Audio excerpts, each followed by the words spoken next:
keys are to the glory days at the stick. From who's got it better than us to brick by brick. It's always the 49ers way, from off-season to game day. Yeah, we talk back. It's the 49ers Cutback.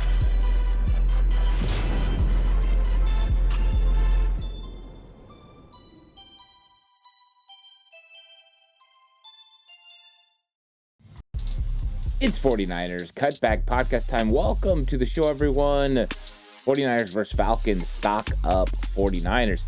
And what a game it was. And I was in the stands at Levi Stadium, and the electricity in that building was through the roof, especially when they showed Fred Warner, on the big screen. Everybody went nuts. Fred is definitely somebody that's got the attention of the entire fan base. But the energy in there was spectacular, especially with the 49ers making so many plays. And I thought about this for a minute, and I want to say these names and say it like this. Who would have thought that a 49ers team was going to have these three guys starting, and they would hold the Atlanta Falcons to 10 points? And I'm sorry, not starting, but playing significant role. Tatum Bethune, Darrell Luter Jr., Chase Lucas. You just didn't think that was a possibility in training camp. Well, 49ers, NFL, it's a land of possibilities. And it's a land of opportunities. And the 49ers young players are taking advantage of that. Tatum Bethune steps into the role left by Fred Warner, and he's got an opportunity to become a big-time linebacker. And it's not like we haven't seen this happen in San Francisco before.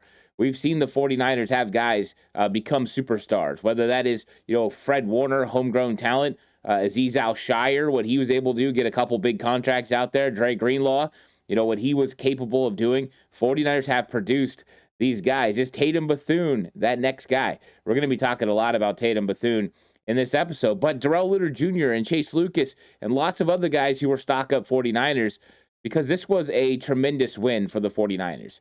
It was something crazy. Like, if the 49ers won this game, they have like over an 80% chance of making the playoffs, but if they lost, it fell to just above 50%.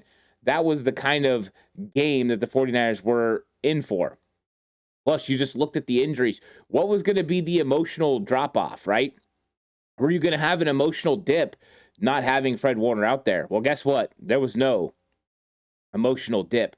The 49ers were out there. They're playing like crazy, flying around, hitting people. I mean, there was one play where Malik Mustafa hit Tyler Algier so hard. I was watching it. I watched the replay, and I thought, oh, my goodness, how is Algiers even standing? And then he went down. It was really remarkable to see how hard the 49ers were playing, and they were just giving full effort. This is not a team that's checked out. This is not a team that said, hey, our leader's out. We're gonna phone it in. No, this was a team inspired, a team willing to go prove, hungry. And you love seeing that from a football team, a hungry football team. That's what produces more young stars, and that's really what's happened. The next up man mentality has taken over this team. It doesn't matter what happens. First drive of the game, Renardo Green ends up going down. Darrell Luter Jr. steps in and plays really well. You need a nickel corner without Upton Stout. Well, have no fear. One of the biggest plays in the game, Chase Lucas, is here to help and make things happen. This is just the constant for the 49ers right now. They shouldn't be 5-2. When you look at all the injuries, you look at everything that goes on, nothing about it says 5-2. But what does say about 5-2 is the way that they've been able to produce on the field. And guess what? They're getting better. They're starting to execute a little bit better on offense in the running game. They're executing when it comes to defense. Everything was in line. They weren't having these big coverage gaffes.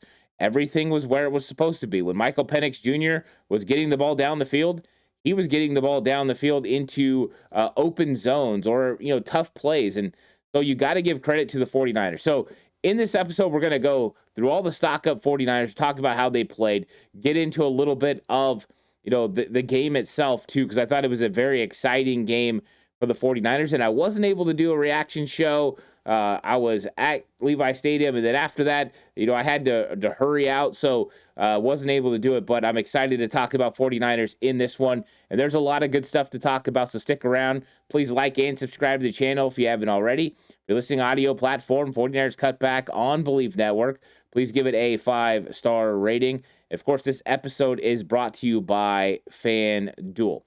So let's get into these numbers and talk about these games a little bit. One of the cool things about, the 49ers is the opportunity that they're going to have every single week to go and compete. Because I think if there's one thing that they've definitely proven is that they can compete with anyone in the NFL now. Week in and week out, they are going to be able to compete nonstop. And that's the exciting part about the 49ers organization, is that they are consistently putting out teams now that are ready to compete, that are ready to roll.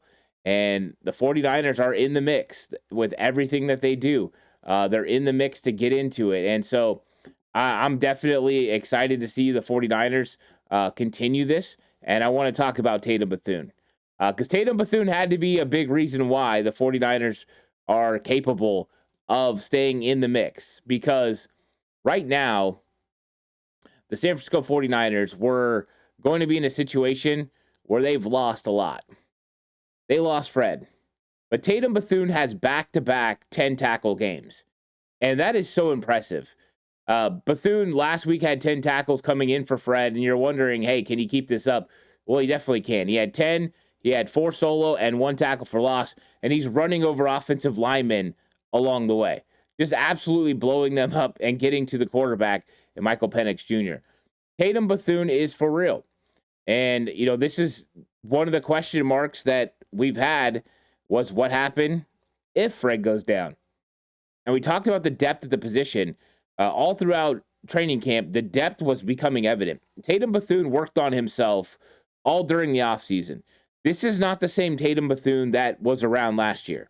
This Tatum Bethune is better conditioning-wise. He's more locked in when it comes to what's expected from this defense, from reads, from instincts. It was a lot better in this game. You could tell it was a step faster from last week. Tatum Bethune can handle the role. And this is one of those things. You're not going to get all-pro caliber play out of Tatum Bethune. He's not all-pro Fred. What he is, though, is proving he can be a starter in the NFL.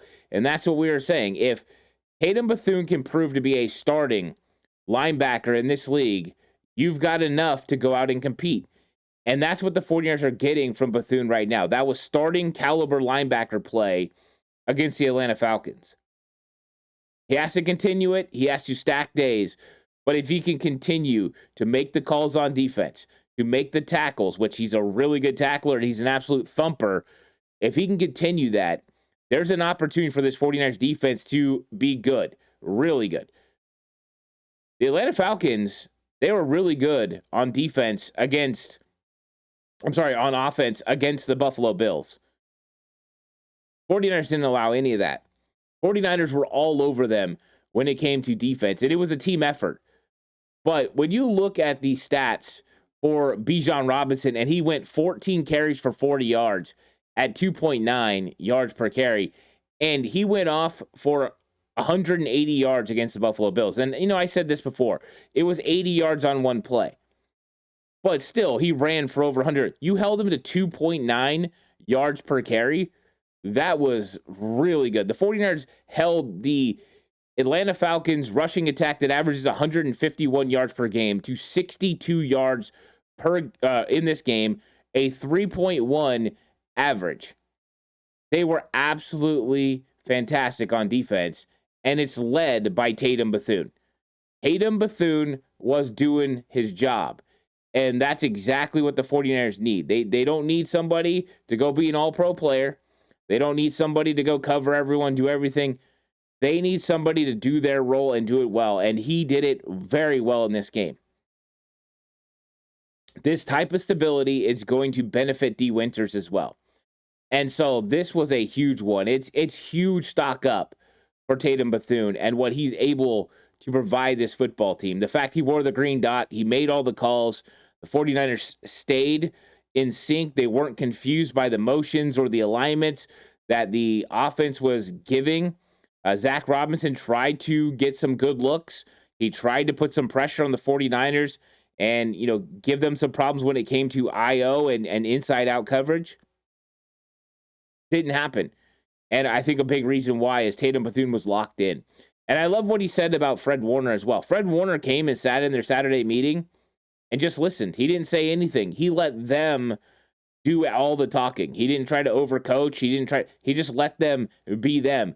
And they stepped up in a big way. It was a phenomenal game from Tatum Bethune. And this is what the 49ers were hoping was going to happen. I mean, think about how quick that happened last week.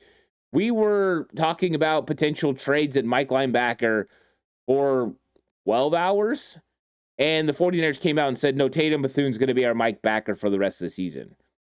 And after the performance we just saw, we understand why. Tatum Bethune is a 7th-round pick out of Florida State, so I watched him play a ton in college, and he's developing into a very, very well-equipped middle linebacker in the NFL. This is huge for the 49ers. This is kind of that same step that Azeez Al-Shire made. And he's not built like Azeez, okay? Azeez is faster. He's better in coverage.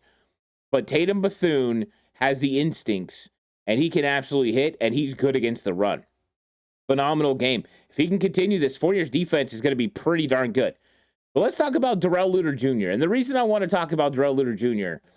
is if there was one extreme question mark about this 49ers defense coming into the season, it had to be at cornerback.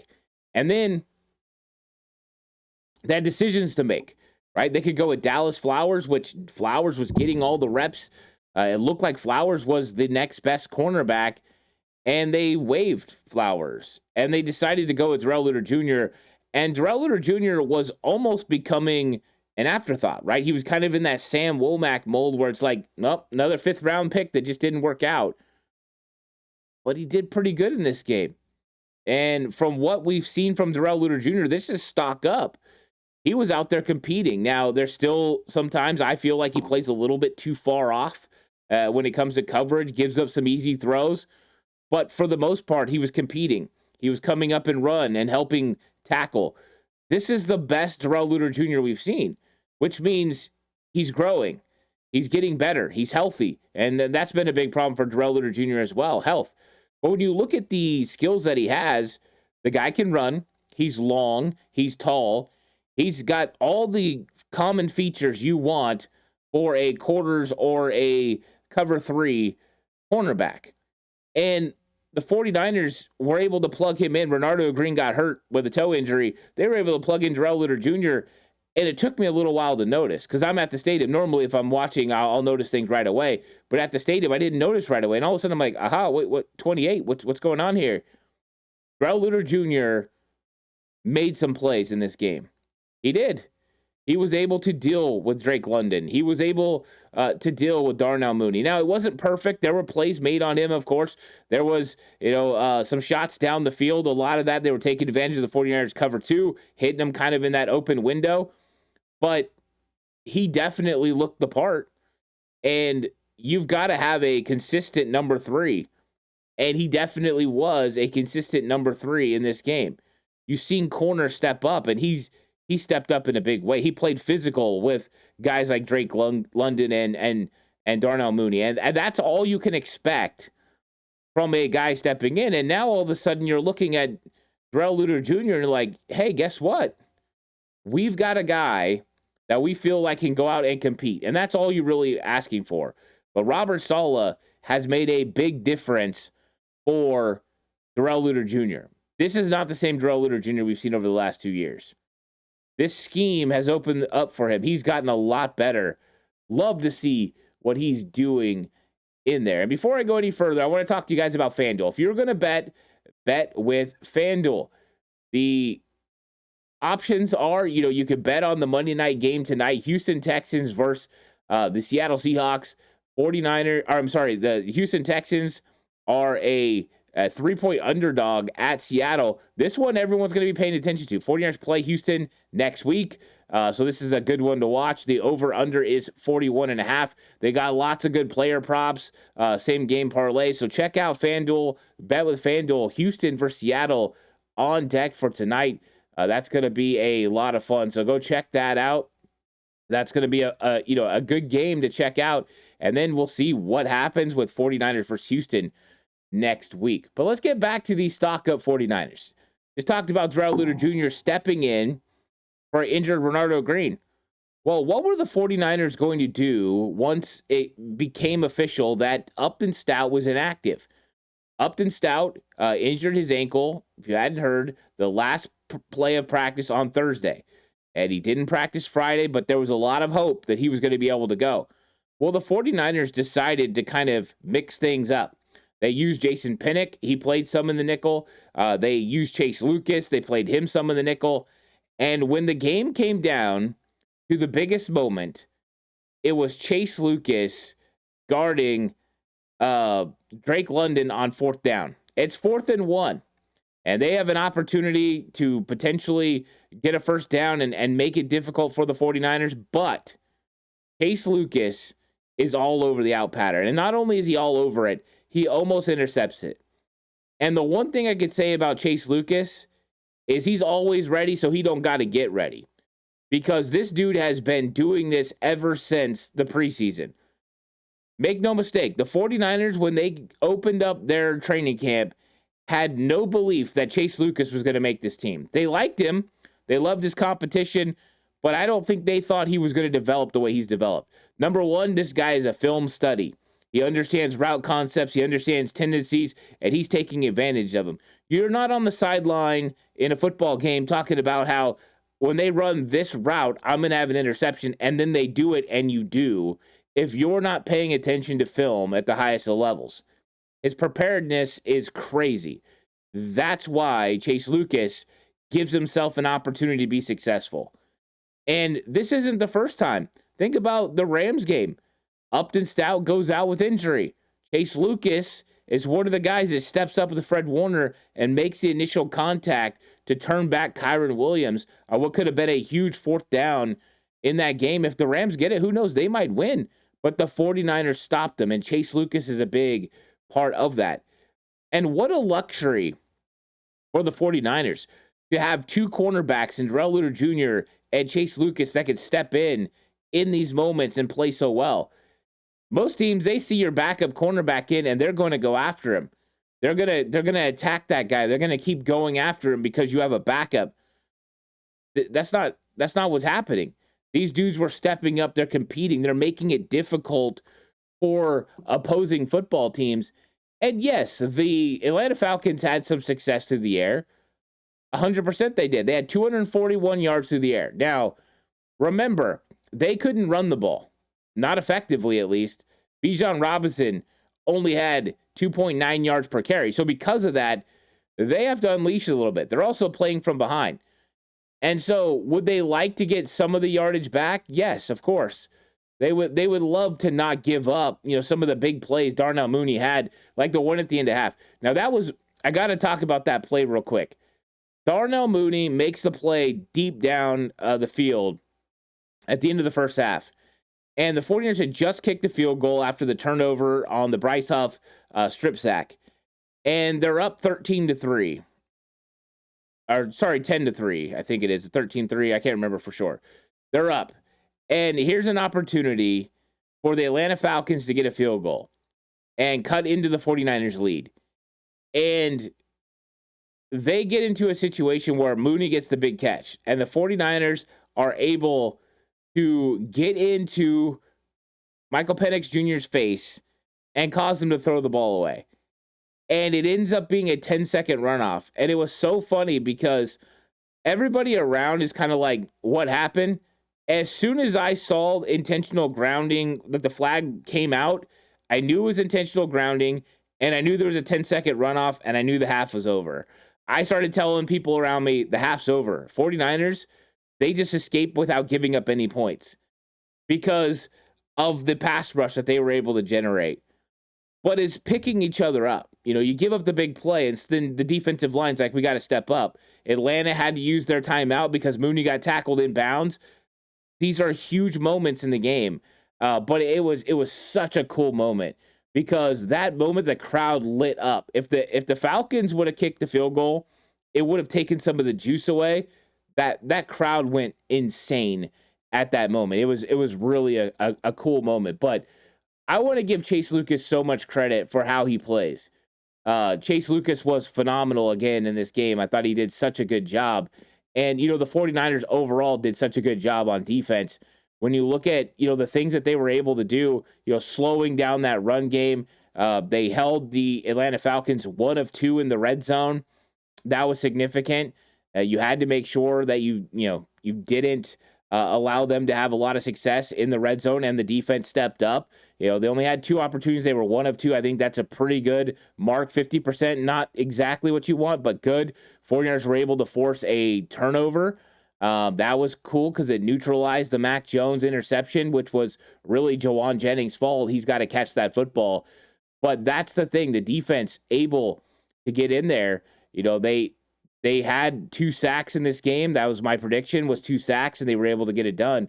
So it was really a good game, and it was kind of, based off all of it. 5 of 11 on third down, kept them under 50%. They were 0-2 on fourth down, which is huge, and all that comes from this defense and what they were able to do. But I do want to flip over to the offense because I want to talk about a couple of guys. First off, you have Matt Hennessy. And Matt Hennessy is an interesting guy because, he played for the Atlanta Falcons. He was their starting center for a while.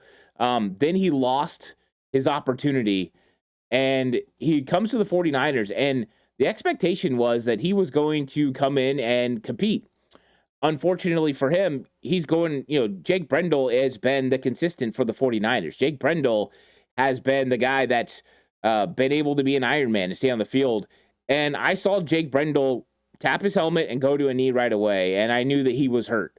I didn't know exactly the extent of the injury until we saw it on the board, but Matt Hennessy was ready for the moment. And the thing is Hennessy stepped in, and Brendel was having a great game. Like, I'm looking right here. PFF had Jake Brendel in his 20 snaps at an 83.2. He was having a good game, but you had to have a moment where somebody stepped in and played well, and Hennessy did.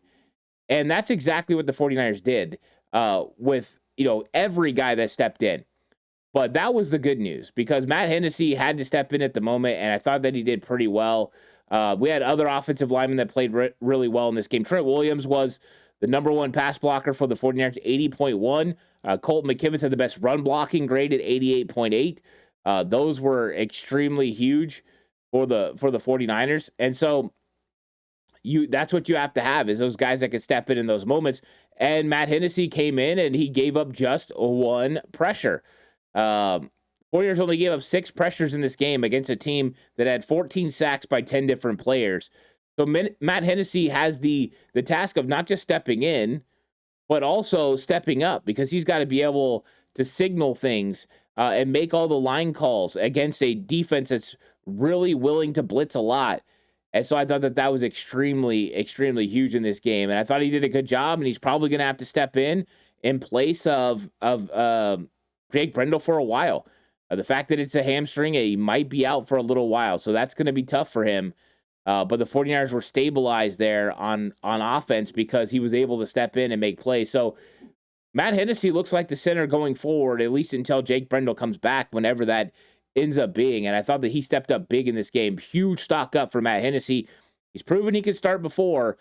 He was a big reason why the 49ers were able to run the ball in the red zone down the stretch. But I don't want to get it twisted. Jake Brendel was playing really well in this game as well. But Matt Hennessy played pretty good too. I want to tip the cap to Connor Kobe. I thought Connor Kobe had some good plays. And the reason I want to tip the cap to Connor Kobe and say stock up is his play is still not great, but he's becoming more consistent. I thought last week was one of his better games. I thought he's stacking some good plays on that.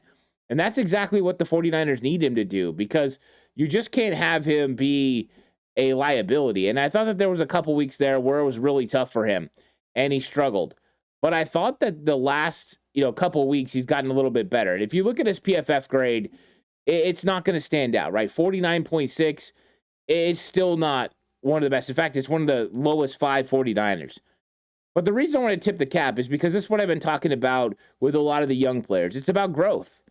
I'm not expecting him to go out and play lights out, score a high score like Colt McKivitz or Trent Williams. What I'm looking for is a little bit more consistency, a couple extra plays where you made a play, right? And he's part of the touchdown, the second touchdown run by Christian McCaffrey, helping drag McCaffrey in. Those are the kind of plays that you look at. Well, as an offensive line coach, you evaluate each play. And I want to see, you used to have one good play than one bad play. Now you're having two good plays and one bad play. That's the effectiveness of growth. And I think that's what we're getting for him. So I want to tip the cap to him. I think it is stock up for him. I don't think it's as big a stock as some of the other guys, but it is stock up for Connor Kobe, and he definitely deserves it. I'm going to go stock up Bryce Huff. And, Bryce Huff, he's already had a pretty high stock. But this dude is coming out there and getting after the quarterback. That strip sack that he had, the way that he was able to bend the corner was absolutely fantastic. He forced another sack earlier in the game where he kind of forced the pressure in to Sam Okuanu. And, Bryce Huff had 5 tackles, 2 solo, 1 sack, 1 tackle for loss, 2 quarterback hits. Like I said, he forced, the other guy into Sam Okuanu, and Okuanu played well as well. But that Bryce Huff is going to get the offense's best. They are now looking at Bryce Huff. He's the most dangerous defensive lineman that you have. And the 49ers don't have Nick Bosa. They don't have Yetur Gross-Matos. Now, it was nice to see them bring back Kevin Givens, because Kevin Givens does provide some interior pass rush on the inside. And it wasn't like Kevin Givens made a huge impact, but at least you had another guy that could generate pressure from the inside. The 49ers did generate some pressure in this game, but Bryce Huff was a really, really big player in this game. And in fact, he's the highest graded 49er on defense. He had an 81.9 PFF grade in his 45 snaps. Just to give you an idea, I was talking about stock up 49ers. There's a couple of them I haven't got to on defense. But Bryce Huff, 45 snaps, and he has an 81.9 grade. Chase Lucas, he had 35 snaps, 81 grade. Sam Okuanu, 79.9 grade in 44 snaps. Tatum Bethune, 79.3 in 56 snaps. And then Malik Mustafa played 45 snaps and was 67.8. And I thought he made some good tackles and made some good plays. So 49ers defensive guys, and think about all those young guys stepping up, but they got to be led by somebody. And Bryce Huff, I thought, did a really good job on the defensive line, generating pressure. And the 49ers desperately need pressure on quarterbacks. And I thought Michael Penix Jr., when he had time, made some good reads. When he didn't have time, he really struggled. And I thought the 49ers generated a lot of pressure with line stunts, with blitzes. They got a good hit on him from Chase Lucas blitzing off the edge as well. That was really nice in this game. So, yeah, 49ers. But Bryce Huff is in the situation where he was brought in to rush the passer opposite of Nick Bosa. Now he's doing it all. He's stopping the run. He's rushing the passer. He's becoming a leader on this 49ers defensive line, and it's showing up, and stock up Sam O as well. Sam Okuanu didn't have a great game last week, but Sam Okuanu had a great game against the Atlanta Falcons. And that's the thing. Without Yetur Gross-Matos, they're not going to generate as much pass rush on the interior. So if Bryce Huff and Sam Okuanu can win on the outside, it will help this interior portion of the defensive line. That's why Kevin Givens was big. It wasn't like he made an impact as far as getting home and getting sacks, but just having an extra guy like him and Jordan Elliott that can rotate when Mikael Williams goes inside right now is very significant. So I thought that both of those guys played well. And I got to talk about these two guys before I go out. Number one is George Kittle. And George Kittle, just so you get this is from Next Gen Stats. He didn't have a catch, but what he did in the run game was crazy. With Kittle on the field, the 49ers carried the ball 28 times with him on the field. They had 151 yards, 2 touchdowns, 1.4 yards average yards before contact. So that means that Christian McCaffrey or Brian Robinson are at least 1.4 yards down the field before they get hit by a defender. With Kittle off the field, there was 6 carries for 12 yards, negative 2.1 average yards per contact. They lost yards. They had contact behind the line of scrimmage. That is the effect of George Kittle. Also, you go down that big 3rd and 14 play where Christian McCaffrey catches the ball inside the red zone on that last touchdown drive from the 49ers. George Kittle drew the attention of the defense. I talked about this for a couple weeks. Kittle was going to open things up. I said, you're going to see more Brian Robinson. You can have Christian McCaffrey on the field less. Brian Robinson's carries went up. I said, when you have George Kittle, it's going to draw some of the attention and it opens things up for other guys. Well, in that situation, it opened it up for Christian McCaffrey, and McCaffrey was phenomenal. So George Kittle definitely made an impact in this game. But no one, and that's why I want to end with this, no one made the impact of Christian McCaffrey. Christian McCaffrey is on a torrid pace right now. He is on pace to have 1,000 yards receiving and 1,000 yards rushing the football. He is just absolutely killing it. He had 24 carries in this game for 129 yards at 5.4 yards per carry, 2 touchdowns, and a 15-yard long with his run. He had 7 catches for 72 yards, for over 10 yards per catch on 8 targets. Christian McCaffrey was absolutely fantastic in this game. And if you think Christian McCaffrey's washed, I don't know what to tell you. All of a sudden, you saw him get a hole, and you've seen all the explosiveness. You've seen all the elusiveness. Swing pass out in the flat. He's one-on-one. You're getting missed. He's gonna juke you. He's gonna make you look bad. It was fantastic. Christian McCaffrey is still Christian McCaffrey, and he showed it in this game. He has been dynamic, and he exploded in prime time. And now teams got to figure out what they're going to do to slow down Christian McCaffrey moving forward. I don't know how you say stock up to Christian McCaffrey or stock up to George Kittle, but you say stock up to the 49ers with those two on the field. It was really, really good. They stepped up in a big way. They made so many plays for this football team. Christian McCaffrey's playing at an all-pro caliber level. He's playing as an offensive player of the year caliber level. The chants around the crowd were MVP for Christian McCaffrey, and he deserves to be in the competition. People forgot last year when he got hurt that Christian McCaffrey is the best running back in football. He's here to remind you. And I don't think he's going anywhere anytime soon. And with George Kittle on the field, this 49ers run game is back to being good. But I got to tip my cap to Kyle Shanahan as well.